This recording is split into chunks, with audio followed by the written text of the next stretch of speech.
Olá, hoje no Humor à Primeira Vista volto a receber um humorista britânico. O Sean McLoughlin esteve em Lisboa recentemente para abrir o espetáculo Mortality de Ricky Gervais. Já o tinha feito na primeira passagem do criador do The Office por Portugal, em 2023, com o espetáculo Armageddon.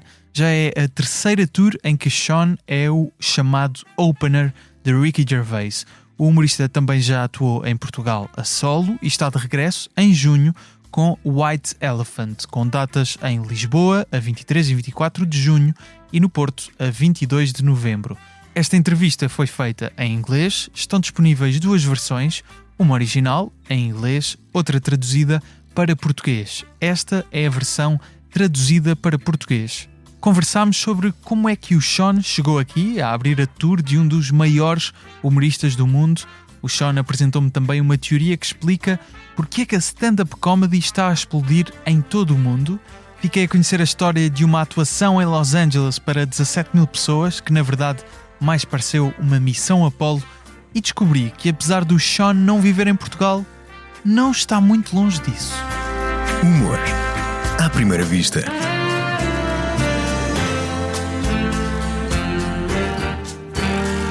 Com Gustavo Carvalho.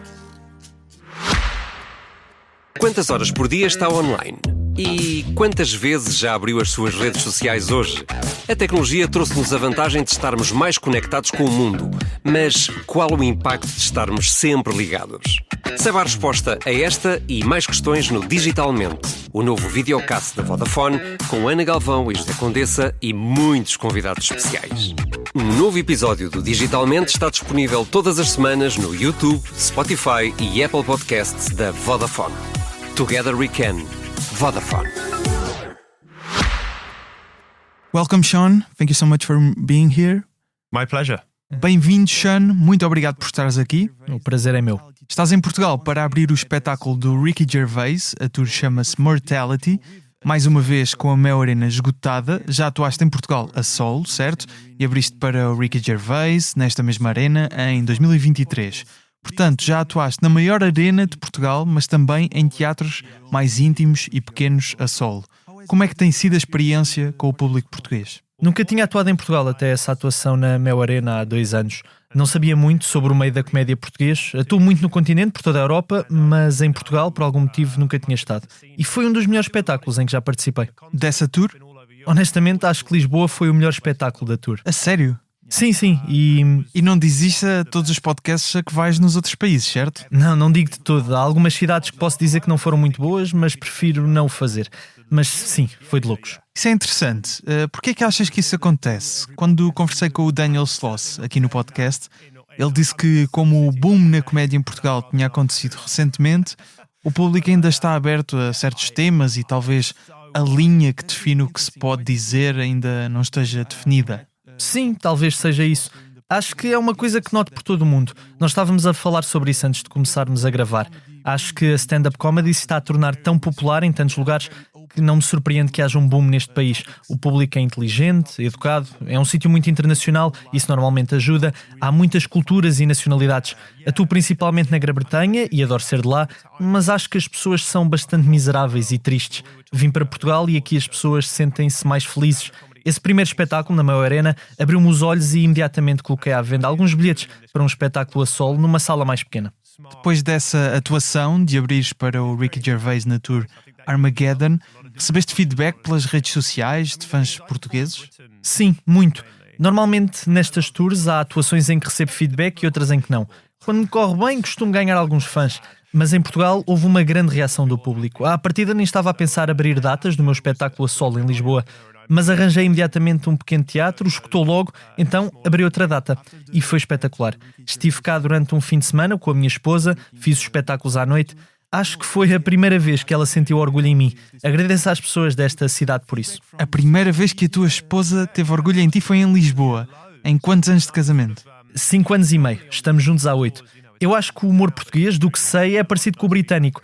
É muito sério, com uma entrega seca, com pouca emoção.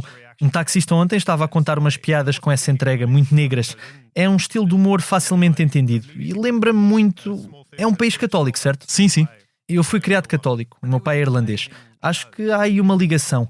Pergunto-me porquê, mas o sentido do humor parece menos estrangeiro aqui do que noutros países. E como correu a atuação nos espetáculos a solo, naqueles teatros íntimos?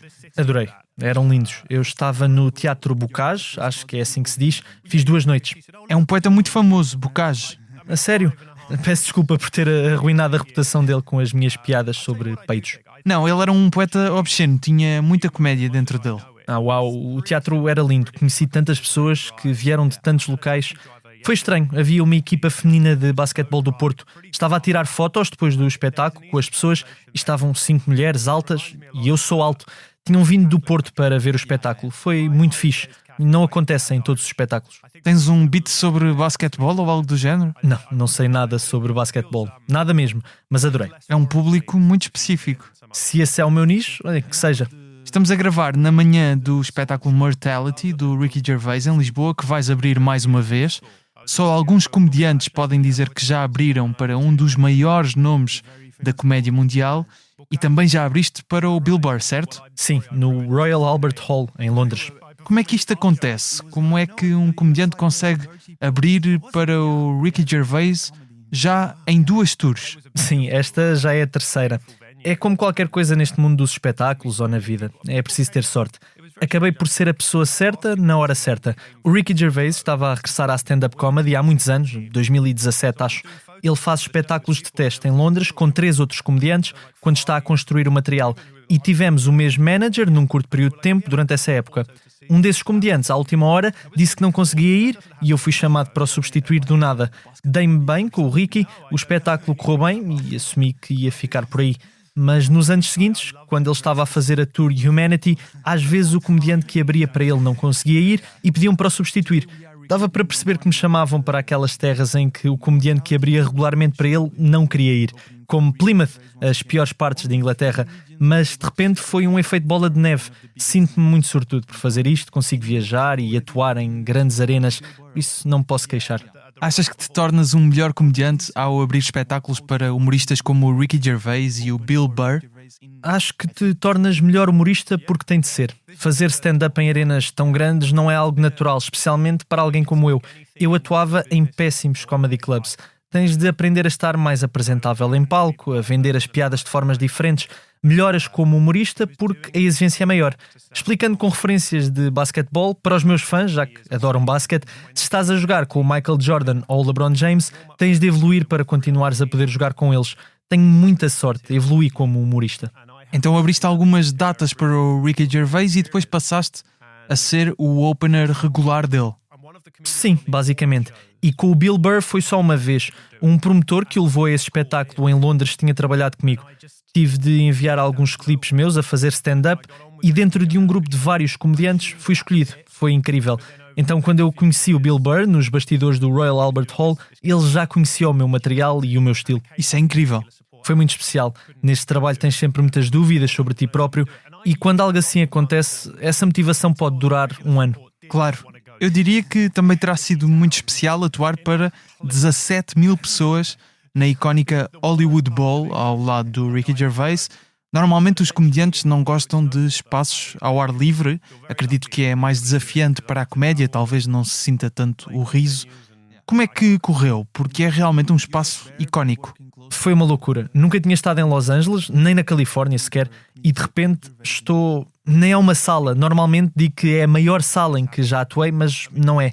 É um desfiladeiro. E o Dave Grohl estava no público, bem como metade dos One Direction. Todas essas celebridades, tens simplesmente de aceitar que vai ser uma noite estranha. Parece que foi um sonho. Quando chegas o sol está a brilhar, as pessoas estão à procura dos lugares, de repente faltam 10 minutos para as 8 da noite e o sol já se pôs. A atmosfera está sempre a mudar. Os risos ressaltam de forma diferente. Senti que estava a andar na lua. O palco é gigante, 5 vezes maior do que qualquer outro. Normalmente, em qualquer outra arena, anuncia o teu nome, entras em palco e é isso. No Hollywood Bowl, isto é de loucos, como é tão enorme, é tipo um armazém, há uma porta que tem de te abrir antes de entrares em palco, que é fechada à pressão, como as dos astronautas. Anunciaram o meu nome, 3 pessoas vieram abrir essa porta, é como se estivesse numa das missões Apollo. É muito estranho, mas vamos voltar a atuar lá no final deste ano e pergunto-me se me vou sentir preparado. Acho que não, imagino que vá sentir exatamente o mesmo. Mas é uma coisa ótima para dizer que já fiz. Para um comediante de quem nunca ninguém ouviu falar, já fiz coisas muito fixe. Estou muito feliz. E a minha esposa vem comigo desta vez. Talvez diga que está orgulhosa de mim novamente. Lisboa e Los Angeles são as duas cidades onde a tua esposa teve orgulho em ti. Ou vai ter. Vamos ver como corre. Vou ser muito feliz se ela tiver orgulho em mim. Algum pedido para uma rockstar sentar-se na fila da frente? O Dave Grohl já é bastante famoso e metade dos One Direction também. Quer dizer, depende da metade. Estou a brincar. Parte de mim pensou que seria divertido ver os Radiohead, mas não sei se eles se iam rir. Não me parece que riam muito. Quem seria fixe encontrar? O Paul McCartney? Conhecer o Paul McCartney? Será que ele vai a um espetáculo de stand-up comedy? Não sei. Ele mora em Los Angeles? Toda a gente mora em Los Angeles. Está todo mundo em LA, como diz o John Mulaney. Exatamente. Quem é que tu gostarias de ver na fila da frente? Um rockstar ou um músico apenas? É uma pergunta difícil. O Paul McCartney, quer dizer, não sei se dá para ser alguém maior do que ele. Eu gosto dos Arctic Monkeys. O Alex Turner seria uma boa rockstar para mim. Ele vive em LA. É incrível, ainda tem aquele sotaque do norte de Inglaterra, mas vive em Los Angeles. Eles são uma banda ótima. Como é que eles não estão todos viciados em drogas? Eram tão jovens. Percebes o que quero dizer? Tinham 19 anos. Sim, o Whatever People Say I Am, That's What I'm Not é o primeiro álbum deles. Exatamente. Como é que eles ainda estão vivos, quanto mais a tocar? Li uma entrevista que deste muito recentemente. Contaste uma história sobre uma atuação em Tunbridge Wells. Eras o único humorista que não estava a ser pago numa noite em que os restantes já eram comediantes profissionais e antes de subires a palco disseram-te que seria inevitável que te corresse mal.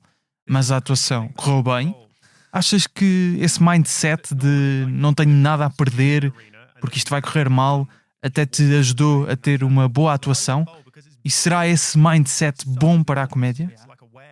Pergunta interessante. Nunca pensei nisso dessa forma. Suponho que sim. Não conheço o meio da comédia noutros países, mas no Reino Unido, quando estás a começar na stand-up comedy, primeiro fazes noites em que ninguém é pago e são terríveis. A qualidade é muito má.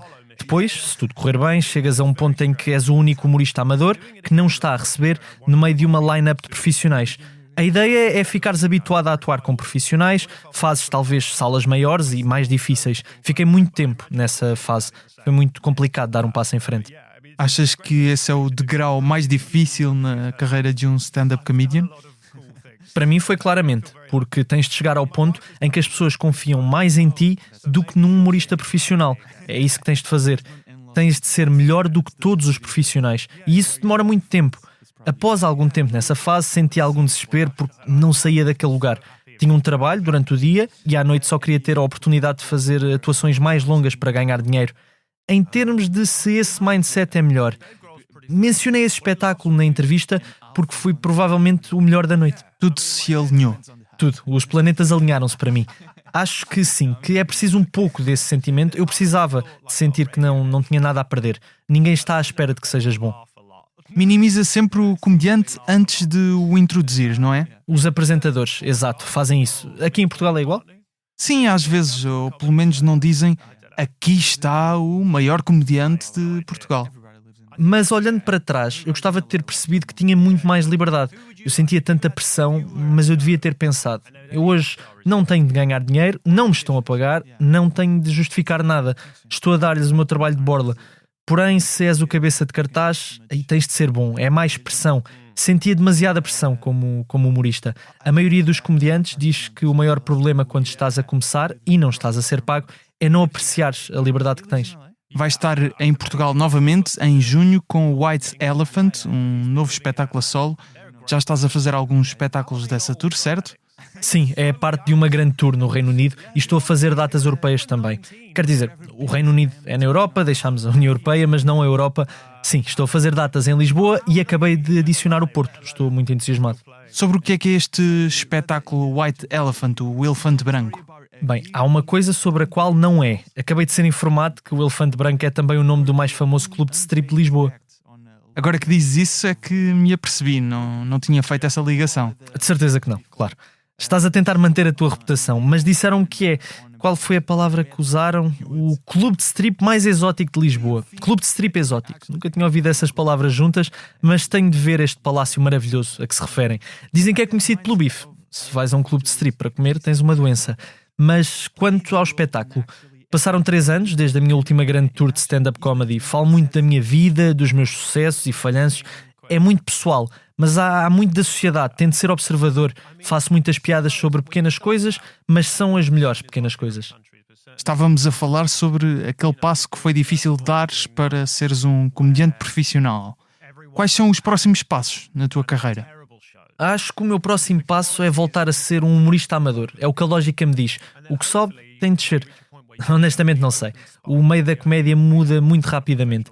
Qualquer plano que tenhas nunca vai resultar. Quero continuar a criar, a fazer stand-up e eu estou feliz com o que consegui.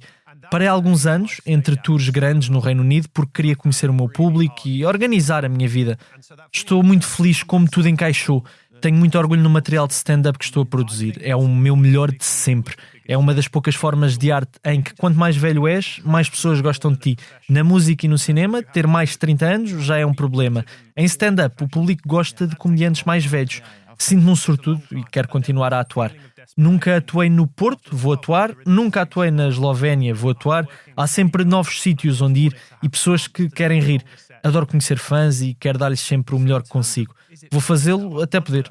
Quando não der, invisto em Bitcoin ou algo do género. Como opener de um comediante gigante, como o Ricky Gervais, achas que outros humoristas podem ter algum preconceito quanto ao teu trabalho? Ou seja, podem achar que és simplesmente bom a abrir espetáculos e que não vais ser mais do que isso? Nunca tinha pensado nisso até agora e honestamente talvez tenha de me deitar um pouco no chão durante um bocado. Talvez pense em isso, mas quer dizer... Mas é um privilégio, certo? Quantos comediantes podem dizer que abriram um espetáculo para o Ricky Gervais? É, e digo isto a mim próprio. Mesmo que isto seja o melhor que consigo, já é incrível. Hoje à noite vou estar a atuar na mesma arena que o Ricky Gervais, para a mesma plateia. É incrível. E tu és o primeiro comediante que eles vão ver. Sou o primeiro e possivelmente o último. Posso ser tão mau que eles decidam sair. Esperemos que não. Vai correr bem. Mas sim, quero sempre ir em frente. Será que sou só um opener? Será que sou um headliner? Se estás a ser pago para fazer stand-up, em qualquer que seja o lugar, já ganhaste a lotaria. Atuar para 400 fãs meus num teatro, para mim, emocionalmente, é igual a escutar uma arena, porque são as minhas pessoas e posso fazer as minhas piadas. Financeiramente, é muito pior. Um pouco, sim. Mas já faço isto há algum tempo, já tive altos e baixos e ainda estou aqui. Tento não pensar em como as pessoas me veem. Desde que a agenda esteja cheia, está tudo bem. Atuas sempre de fato? É uma boa pergunta. Hoje não vou estar de fato. Hoje não vais estar de fato? Não, porque não o trouxe. Mas esqueceste-te de trazer o fato? Não me esqueci, mas talvez tenha deixado de fazer sentido usar. Tenho que tomar uma decisão. É interessante porque um dos maiores comediantes de Portugal, ele não faz stand-up comedy, mas usa sempre fato. Comecei a usar fato em 2018, porque a minha esposa comentou que eu vestia-me muito mal e talvez as pessoas me levassem mais a sério. Comecei a usar fato e parece que completou algo. Tornou-me num produto acabado como comediante.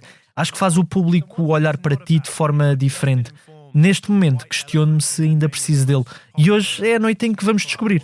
Mas gosto de atuar de fato porque acho que se gozares contigo, como quando falo sobre problemas da minha vida, ninguém vai sentir pena de ti porque estás de fato, estás bem na vida. Esse comediante português diz que é uma espécie de uniforme. É isso, reconheço-me nessa sensação. Vou ter de voltar a usar, agora estou arrependido. Vou-me sentir estranho em palco. Ainda podes ir comprar um fato. Tenho tempo suficiente, sim. Seria uma utilização absurda do meu dia.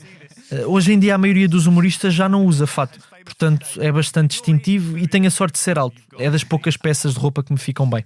Estávamos a falar sobre o crescimento da comédia. Em Portugal, claramente, tem crescido muito nos últimos 7, 8 anos. Acho que na Europa, os comediantes geralmente olham para o Reino Unido e Londres como referências. Obviamente temos o Fringe, em Edimburgo. Talvez por termos uma perspectiva externa do meio da comédia em Londres, podemos romantizá-lo. Mas como é que é realmente? Quais são os desafios que os comediantes britânicos enfrentam? Como é a comédia em Londres, onde estás a viver? Estou em Londres, ainda é um meio ótimo. A stand-up comedy britânica está mais forte que nunca, desde que comecei a fazer. O boom em Portugal está a acontecer em todo o lado. A comédia nunca foi tão popular. Eu tenho uma teoria. Acho que a stand-up comedy soube aproveitar cada mudança tecnológica nos últimos 10 anos. Apareceu o YouTube, a stand-up entrou no YouTube. Netflix, Instagram, TikTok. É bastante raro, são muitos pontos de acesso a stand-up comedy. Isso é muito interessante. Em Londres, o meio é fantástico. Temos alguns dos melhores clubes de comédia do mundo e alguns dos piores também, mas os desafios são os mesmos em qualquer outra grande cidade. O custo de viver em Londres está tão alto, e eu amo Londres, adoro a cidade, mas é muito caro. Lisboa está igual neste momento. Sim, todos os britânicos e franceses estão a mudar-se para aqui. E americanos. Americanos, sim. Tinhas essa dos americanos na ponta da língua. É caro. Também há muitas pessoas a tentar fazer stand-up, muitos comediantes. Tornou-se cool fazer ou experimentar stand-up comedy. É como em 1960, todos queriam pertencer aos The Velvet Underground, estavam a começar bandas, os Beatles. Toda a gente queria ser uma popstar. Todos queriam. Então o meio está a abarrotar. Mas de momento, como é tão popular, também há trabalho para todos. E obviamente na Grã-Bretanha é ótimo fazer stand-up comedy. Não é muito grande geograficamente e tem muita população. Não tens de viajar muito para fazer espetáculos noutras cidades. A minha esposa é canadiense e eu faço espetáculos lá. Mas ninguém vive no Canadá. Há 35 milhões de pessoas. Se queres atuar na cidade mais próxima, demoras 7 dias. É uma grande viagem. Em Londres ou na Europa é 1, 2 horas e estás noutra grande cidade. Há desafios, tenho a sorte de já estar estabelecido. Para quem está a começar hoje, provavelmente parece uma escalada ainda maior. Mas também com o desenvolvimento da internet podes conseguir atenção mais facilmente se tiveres o conteúdo certo. Mas é engraçado dizeres que todos olham para Londres, porque em Londres olhamos todos para Nova Iorque. Nova Iorque é o sítio onde queremos estar. É o mesmo que aqui pensam sobre Londres. Em Londres temos alguns dos melhores comediantes do mundo, mas há muitos maus também. E em Nova Iorque é provavelmente a mesma coisa. Lembro-me da primeira vez que atuei em Nova Iorque, pensei, isto é a Liga dos Campeões, estou na Liga Principal. Estava a atuar num comedy club e foi exatamente igual a qualquer outro sítio. Alguns humoristas são bons, outros nem por isso. É exatamente igual como quando atuo nos Países Baixos, na Noruega, mas acho interessante Londres ainda ser visto dessa forma. Faz sentido. Eu acho que ainda é visto dessa forma. Alguns comediantes podem já olhar para Nova Iorque, mas como Londres está geograficamente mais perto, temos tendência a olhar para cidades europeias. Temos sorte porque, como a stand-up comedy nasceu na América, o inglês ainda é uma língua padrão para muitas noites de comédia. É verdade, nós temos muitas noites de comédia inglesa em Portugal. E é igual nos Países Baixos, na Escandinávia, na Alemanha. É interessante, mas acho que isso vai mudar também. Penso que as pessoas querem ver conteúdos na sua própria língua. Sim, a maioria das noites de comédia ainda são em português, mas acho que também tivemos umas noites de comédia em francês e outra em espanhol, algo do género. Há muitos franceses em Lisboa. Ontem à noite o meu taxista disse que estão muitos franceses cá.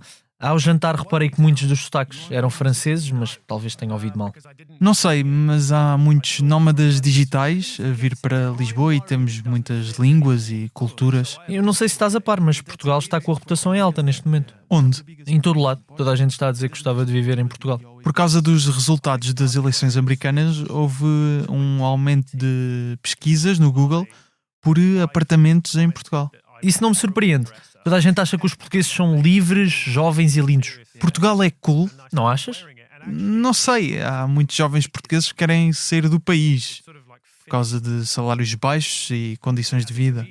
É engraçado, eu acho que a Europa Ocidental está em declínio. Em Londres, vive na Borough of Lambeth, perto de Stockwell. É conhecido como Little Portugal. A sério? Sim, português é a segunda língua mais falada. No meu bairro há 3 restaurantes portugueses. Estão cheios todas as noites. Os menus nem são em inglês, vê lá. Adoro, é muito emocionante. Há um bar do Futebol Clube do Porto, um bar do Sporting de Lisboa. Sporting de Portugal. É Sporting de Portugal? É assim que se chama?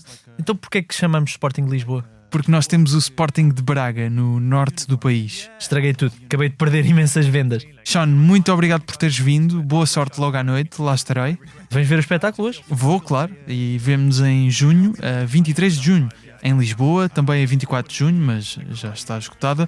E em novembro, no Porto, dia 22, com o espetáculo White Elephant. For your performance tonight, I'll be there. See Are you coming? You're coming to the show? Yeah, tonight, yeah. Of course. Quality. And see you in June, the 23rd and 24th of June in Lisbon, already sold out on the 24th. And in November, on the 22nd in Porto, the White Elephant Tour. O Sean McLaughlin está nas redes sociais em Sean McLaughlin Comedy, o Humor à Primeira Vista em humoraprimeiravista.podcast com excertos em vídeo do episódio. A voz do Sean McLaughlin neste episódio é do jornalista Gonçalo Taborda, a quem deixo o meu agradecimento. As fotografias do episódio são do Nuno Fox, a fotografia do logótipo é do José Fernandes, com design do Tiago Pereira Santos. A voz do genérico é do Tiago Filipe, o Rui Mirama está no apoio à produção. Eu sou o Gustavo Carvalho, estou no Instagram, Twitter e TikTok em Gustavo Rito Carvalho, a falar sobre comédia. O Humor à Primeira Vista volta na próxima terça-feira. Até lá!